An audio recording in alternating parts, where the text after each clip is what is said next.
आपने मुझे सरदारी स्पीच पे बात करने का मौका दिया। जनाब स्पीकर, जब सदर पाकिस्तान यहां पर तशरीफ लाए और इस डाइस पे खड़े होकर अपनी तकरीर कर रहे थे, बड़ी गौर से मैं उनकी तकरीर सुन रहा था और आपने फरमाया कि आइन और कानून की बालादस्ती पहला काम होना चाहिए। सितम ज़रीफ़ी जनाब स्पीकर ये है कि आज इस मुल्क में जो आइन और कानून की बालादस्ती की बात कर रहा है, आज जो इस मुल्क में रूल ऑफ लॉ की और जमहूरियत का पहकर बन गया है, सिंबल बन गया है, आज वो पाबंदे सिलासिल है और हमें भाषण मिल रहे हैं उन लोगों से जो खुद फॉर्म 47 की पैदावार है। सितम ज़रीफ़ी सर ये है, सितम ज़रीफ़ी ये है कि खुद फॉर्म 47 पे बनने वाले आज हमें भाषण दे रहे हैं कि जमहूरियत क्या होती है। बिलावल भुट्टो साहब ने यहां पर बड़े तारीखी जुमला मेरे समझ में कहा, जब बिलावल साहब ने कहा democracy is the best revenge. मैं समझता हूं कि बिलावल भुट्टो साहब वाकई ही मानते हैं कि democracy is the best revenge, लेकिन अफसोस इस बात का कि इस इलेजिटिमेट हुकूमत का हिस्सा बनकर आज जरदारी साहब या बिलावल साहब जितनी डेमोक्रेसी को बेस्ट रिवेंज समझे, फॉर्म 47 का जो धब्बा इन पर लग गया ये धो नहीं पाएंगे। कसूर किसी और का, नैरेटिव किसी और का खराब हो रहा है। जनाब स्पीकर, सदर साहब आए, सदर साहब ने बात की अपनी कुर्बानियों की कि पाकिस्तान पीपल्स पार्टी ने और उनकी अपनी फैमिली ने आइन और कानून के लिए क्या किरदार अदा किया। सर, मैं ना पाकिस्तान पीपल्स पार्टी की कुर्बानियों को फरामोश कर रहा हूं, ना मैं जरदारी साहब की कुर्बानियों को फरामोश कर रहा हूं, और यकीनन शहीद मोहतरमा बेनज़ीर भुट्टो ने भी अपनी जान दी इस मुल्क की खातिर और उसकी डेमोक्रेसी की खातिर। लेकिन आज जब जरदारी साहब ये तकरीर कर रहे हैं तो वो दिल में तो सोचते होंगे कि हम तो डेमोक्रेसी को बेस्ट रिवेंज कहने वाले थे, आके हम खड़े किनके साथ हो गए जो 16 सीटों की जमात आज मुल्क में हुकूमत कर रही है। आज वो जमात जिसको अवाम ने मुस्तरद किया हमारे ऊपर मुसल्लत हो गई है, तो वो जो बयानिया था democracy is the best revenge, आज उस बयानिया की भी धज्जियां उड़ गई। जनाब स्पीकर, मेरी जमात ने, मेरे कायद ने भी आइन और कानून के लिए, रूल ऑफ लॉ के लिए, जमहूरियत के लिए कुर्बानियां दी हैं। मेरे लीडर ने अपने खून का नजराना दिया, 4 गोलियां खाई इस मुल्क में रूल ऑफ लॉ को बचाने के लिए, इस मुल्क में डेमोक्रेसी का राइज रखने के लिए। सर, मेरा वालिद 40 साल इन ऐवानों का हिस्सा रहा। My father has been elected to this parliaments 11 times. एक FIR मेरे वालिद पे कभी नहीं कटी। आज मेरा वालिद 10 साल की कैद काट रहा है, किस लिए? आइन और जमहूरियत के लिए, रूल ऑफ लॉ के लिए। सर, हमने भी, ये जितने मेंबर यहां पर मेरे साथ बैठे हैं, इन सब ने रूल ऑफ लॉ के लिए, आइन के लिए, कानून के लिए कुर्बानियां दी हैं। अपने घरों से दूर रहे हैं, अपने बच्चों से दूर रहे हैं, 10-10 महीनों की इन्होंने जलावतनी काटी है, अपने घरों से दूर रहे हैं। ये हैं असल चैंपियंस डेमोक्रेसी के। सर, मैंने आज से पहले कभी यह बात नहीं की, मैं 9 मई पे भी अभी आऊंगा, लेकिन मैं 9 मई का मेरा किरदार क्या था? 9 मई को सर मैं और शाह महमूद कुरैशी आगा खान अस्पताल में मौजूद थे। मेरी वालदा की सर 4 सर्जरीज हुई और अल्लाह ताला ने उनको दूसरी जिंदगी बख्शी। मेरी वालदा अस्पताल में, वालिद जेल में, मैं मफरूर 42 पर्चों के बावजूद। सर, हम लोगों ने भी कुर्बानियां दी हैं आइन और कानून के लिए, हमने भी कुर्बानियां दी हैं रूल ऑफ लॉ के लिए। तो हमें भाषण कम से कम वो तो ना दे जिन्होंने आइन का, कानून का टोटे टोटे किए हैं, जिन्होंने लोगों की चादर 4 दीवारी को पामाल की है, जिन्होंने, जैसे अभी जरताज गुल साहबा ने फरमाया, जिन्होंने हमारी माओ और बहनों के गिरबान में हाथ डाले हैं, वो कम से कम हमें जो है डेमोक्रेसी की का भाषण ना दें। सर जी, यहां पर अगर जनाब स्पीकर मैं पाकिस्तान तहरीक इंसाफ के कारकुनान का जिक्र ना करूं तो बहुत बड़ा मैं उनके साथ ज्यादती करूंगा। हमने ये कहा कि पाकिस्तान तहरीक इंसाफ का कारकुन और हमारे कायदीन आग का दरिया अबूर करके उन्होंने 8 तारीख को हमें वोट दिया। जिस तरीके से सर हमने ये इलेक्शन लड़े ये हम जानते हैं। अगर मैं आपको उसका एक छोटा सा अपना ही एक्सपीरियंस बता दूं तो सर आज ये है कि मीडिया ने ये दिखाया कि मेरे प्रपोजल और सेकेंडर्स को आरओ के दफ्तर से उठाया गया, मीडिया और कैमरे की मौजूदगी में उठाया गया, मेरे जाती मुलाजमीन को, मेरे लॉयर्स को और मेरे दोस्तों को जिनका सियासत से कोई ताल्लुक नहीं था, उनके घरों में घुस के अरेस्ट किया गया, उनको अबडक्ट किया गया, उन पर तशद्दुद किया गया। वजह सिर्फ ये थी कि ज़ैन कुरैशी के नॉमिनेशन पेपर्स ना दायर हो जाए, वो इलेक्शन ना लड़ लें।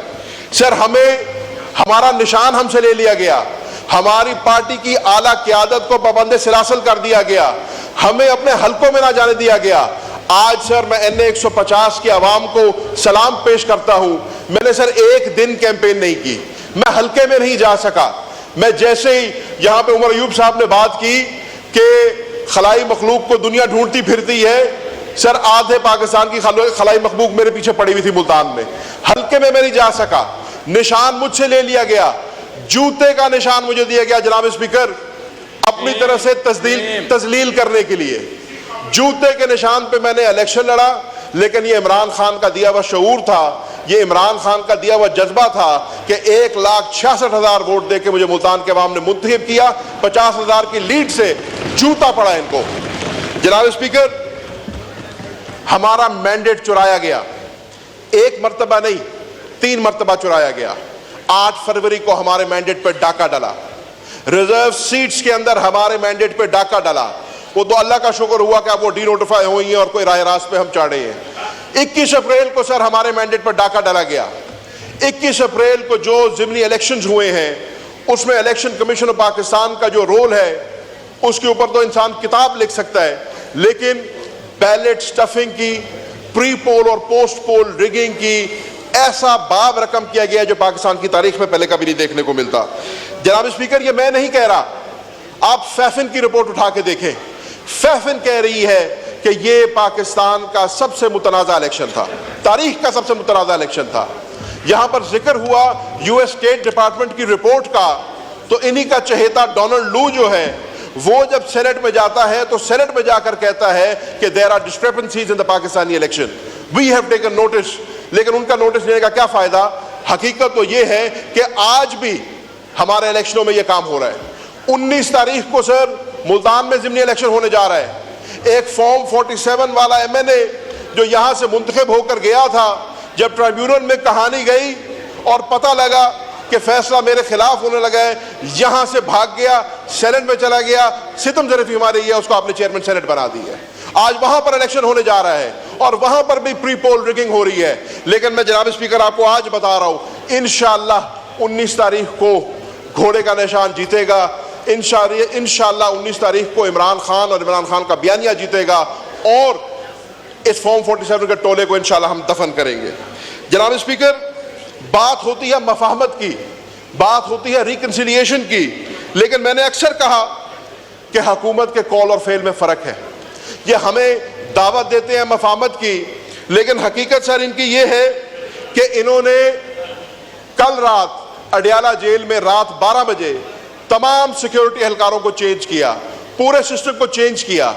बंदा पूछे उसकी क्या जरूरत पड़ी?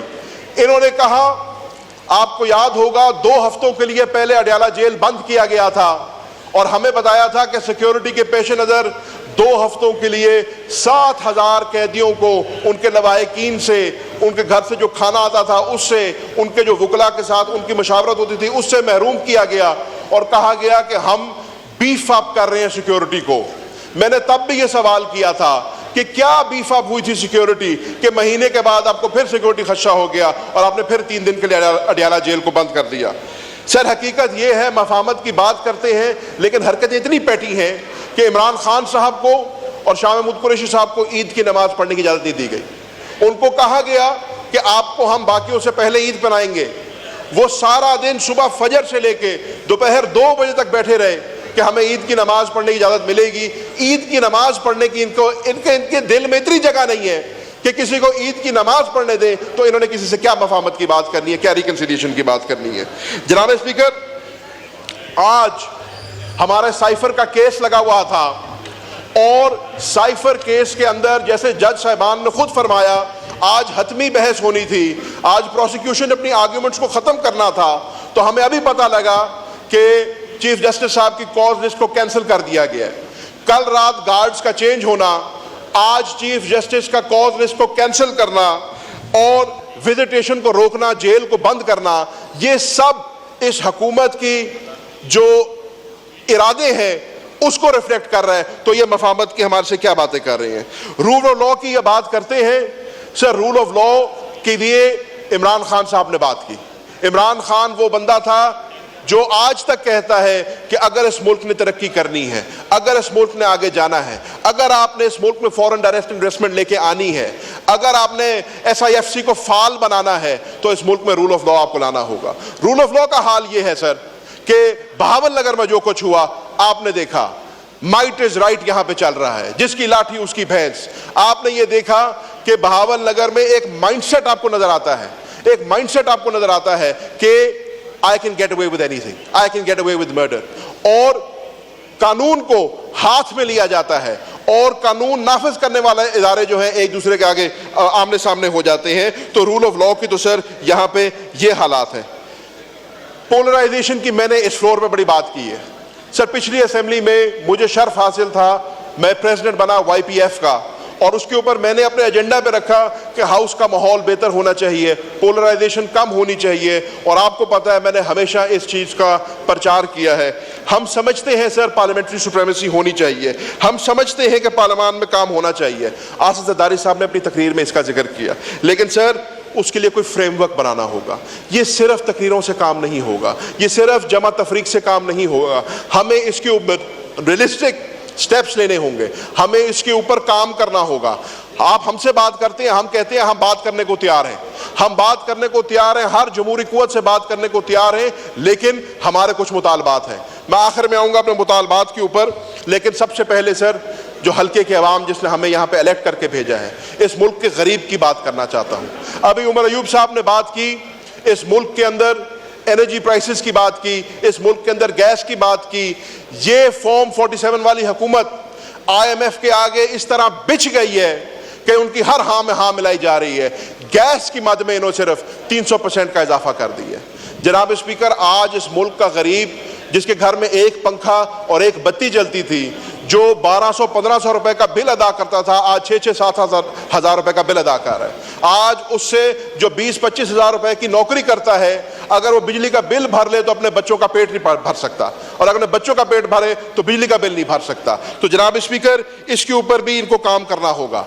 वीट क्राइसिस सर, इस मुल्क के किसान के साथ इतना बड़ा उसका इस्तेहसाल हुआ है, उसको बर्बाद किया है कि आज वो बेचारा अपनी गंदम लेके सड़कों पे खड़ा है। इस हुकूमत की और इन्हीं का इलेक्टेड सेनेटर की जो नाकिस पॉलिसी थी, उसकी वजह से $1 बिलियन आपके एक्सचेकर का जाया हुआ। ये मैं नहीं कह रहा, हनीफ अब्बासी साहब यहां पर तशरीफ फरमा होंगे, हनीफ अब्बासी साहब कह रहे हैं 85 अरब रुपए का गबन किया गया। 100 रुपीज पर माउंट के ऊपर खरीद कर 4500 पे वो गंदम बेची गई। 85 अरब रुपए का गबन किया गया। और सितम ज़रीफ़ी ये है कि जब हनीफ अब्बासी साहब इसकी बात करते हैं तो उनको जवाब ये मिलता है कि चुप हो जाओ, अगर तुमने ये बात की तो मैं भी फॉर्म 47 का पोल खोल दूंगा, शक्ल दिखाने लायक तुम नहीं रहोगे। और बात गोल हो जाती है, बात गोल हो जाती है। वो किसान जो है अपनी गंदम के साथ जो है बददुआएं निकाल रहा है सड़कों पर बैठकर, लेकिन यहां पे जमा तफरीक में जो है बात खत्म हो गई। जनाब स्पीकर, दोहरा मियार चल रहा है इस मुल्क के अंदर। इस मुल्क के अंदर एक तबका वो है जिसको रिलीफ मिल रहा है। सर मैं खत्म कर रहा हूं बात को, ज्यादा लंबी बात नहीं है मेरी, आप मेहरबानी फरमाएं सर, फिर मुझे 45 वाला नहीं 47 वाला टाइम देते, थोड़ा बढ़ा दें, थोड़ा बढ़ा दें। Thank you sir. सर जरूर लीजिएगा, अपनी बारी पे लीजिएगा सर, जरूर सर, अब्बासी साहब को जरूर टाइम दीजिएगा और इनसे पूछिएगा।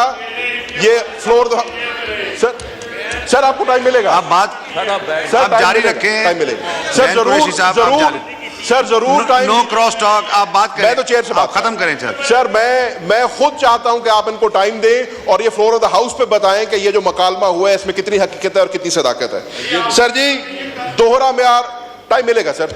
दोहरा म्यार है सर, एक तबका इस मुल्क में वो है जिसको लंदन से बुला बुला के उसके केसेस को खत्म किया जाता है। एक तबका इस मुल्क में वो है जिसको एयरपोर्ट पर जाके बायोमेट्रिक्स कराई जाती हैं, और एक वो शख्स है जो 4 गोलियों के साथ लंगड़ाता हुआ जिसको जेल में जाना, जिसको कोर्ट में जाना पड़ता है, जिसको कोर्ट के अहाते से घसीट के बाहर निकाला जाता है। तो सर ये दोहरा म्यार इस मुल्क में नहीं चल सकता कि एक के लिए एक म्यार हो, दूसरे के लिए दूसरा म्यार हो। सर यहाँ पर बात हुई अदलिया की आज़ादी की। सर ये एक पॉइंट है जिस पे आप, मैं और इस ऐवान का हर मेंबर जो है इनकार नहीं करेगा कि जो इस मुल्क की जुडिशरी को इंडिपेंडेंट होना चाहिए। सर 6 जजों ने खत लिखा, हमने पाकिस्तान तहरीक इंसाफ का कल भी ये मुतालबा था, आज भी ये मुतालबा है, nothing short of a full court. Full court को इसके ऊपर तहकीकात करनी चाहिए, और रहती कसरत जो है सर जस्टिस बाबर सत्तार साहब ने कल निकाल दी। उन्होंने मेरे समझने में जस्टिस बाबर सत्तार एक बहुत क्रेडिबल और एक बहुत अपराइट जज हैं, और अगर वो खत लिखकर कह रहे हैं कि मुझे कॉलें आती हैं, आला जो है अफसरान की कॉलें आती हैं और मुझे कहा जाता है पीछे हट जाओ, तो सर अब इस मुल्क में वक्त आ गया है कि अगर हम वाकई रूल ऑफ लॉ की बात करते हैं, अगर हम वाकई जमहूरियत की बात करते हैं, अगर हम वाकई ही इंडिपेंडेंट जुडिशरी की बात करते हैं, तो इसके ऊपर एक्शन लेना चाहिए। सर मीडिया और सोशल मीडिया की सेंसरशिप का बैन हुआ, यहाँ पर सदर साहब ने भी इसकी बात की, तो सर आज भी इस मुल्क में एक्स बैन है। आज भी इस मुल्क में हम बताना तो चाह रहे हैं हम 21वीं सदी का मुल्क है, लेकिन हमारे मुल्क में सोशल मीडिया पर बैन किया जा रहा है। थैंक यू सर मैं सर खत वाइंड अप कर रहा हूं, लिटरली 2 सेकंड में वाइंड अप कर रहा हूं। सर मैं यहां पर एक स्पेशल मेंशन करना चाहूंगा पाकिस्तान तहरीक इंसाफ की सोशल मीडिया टीम का।